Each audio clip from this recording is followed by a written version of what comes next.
За миний ярих байгаа зүйлийг одоо улс төрийн онлын жоохон мэдлэгтэй болон за практик жишээн дээр жоохон юм боддог хүмүүс бол маш сайн одоо сайн ойлгох бах. За ингээд өөрөө бодож байгаа зүйлийг хэлье. За Монгол улсын ерөнхий сайд Монгол Ардын намын даргалт Увсан намсран оюун эрдэнэ зүгээс парламентын засаглалыг бэхжүүлж одоо сонгодог парламентыг бий болгох сонголтуудыг хийж нэг намын одоо дангаар одоо ялт байгуулах боломжуудаас татгалзаж за парламентэд одоо олон намыг одоо олон нийтийн төлөөллийг оруулах одоо санал санаачлагыг гаргаад эрчимтэй ажиллаж байгаа.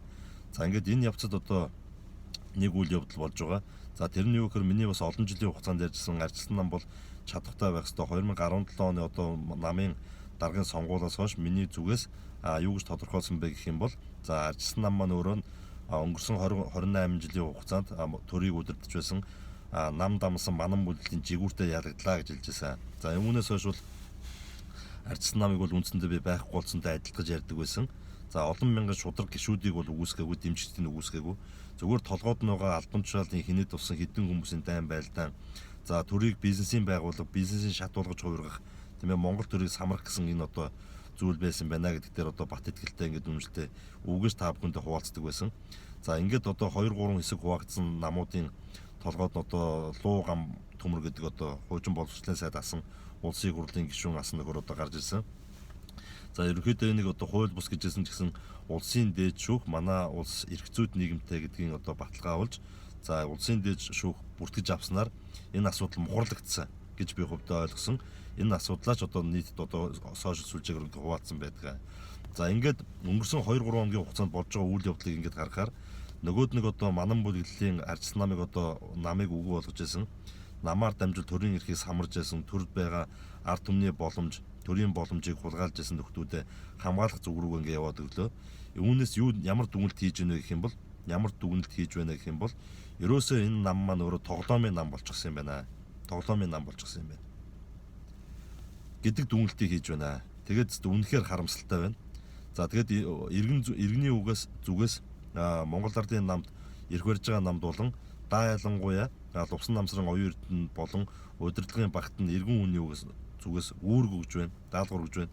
Тэр нь ямар даалгавар вэ гэх юм бол яг одоо энэ сөрөг хүчин буюу төлөвлөж чадахгүй 30 жил болж байгаа боловч төлөвлөж чадахгүй байгаа. Энэ цаг үед өмнөхөөсөө илүүтэйгээр хийсэн ажлынхаа үр дүнг үзэх, хийж байгаа ажлынхаа үр дүнгэнд баталгаажуулж үзүүлэхийн тулд маш тооцоо судалгаатай, улам илүү чамбаарж, улам илүү нягтарч, улам илүү хариуцлагатай ажиллаарай гэдгийг даалгаж байна.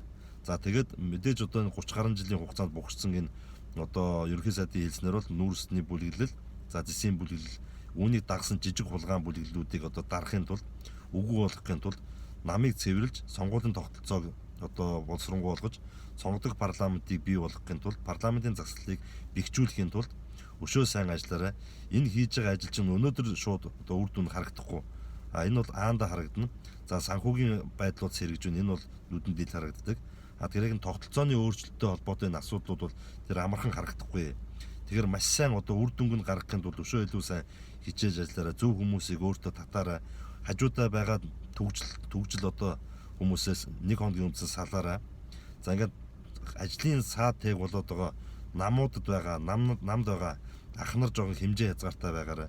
Өнөөдөр та нар засгийн одоо хааны алба халаата эзний алба ээлжтэй нэг өдөр буун хэврээ буруу явах юм бол одоо яг энэ элбэгдэж Баттуулга одоо өөр хин хийж байдэн тийм үү. Энэ хүмүүстэй чинь нэг дараагийн шудраг нийгэм та бүхнийг шүүлэхгүй нь жоохон хэмжээ хязгаартай. Шүүлгсэн байсан ч гэсэн бас нэг ял янхнаа баг байлгахын тулд жоохон хэмжээ хязгаартай байгаарай. Ажил хийж байгаа залуучуудаа дэмжээрэй гэж бас анхааруулж байна.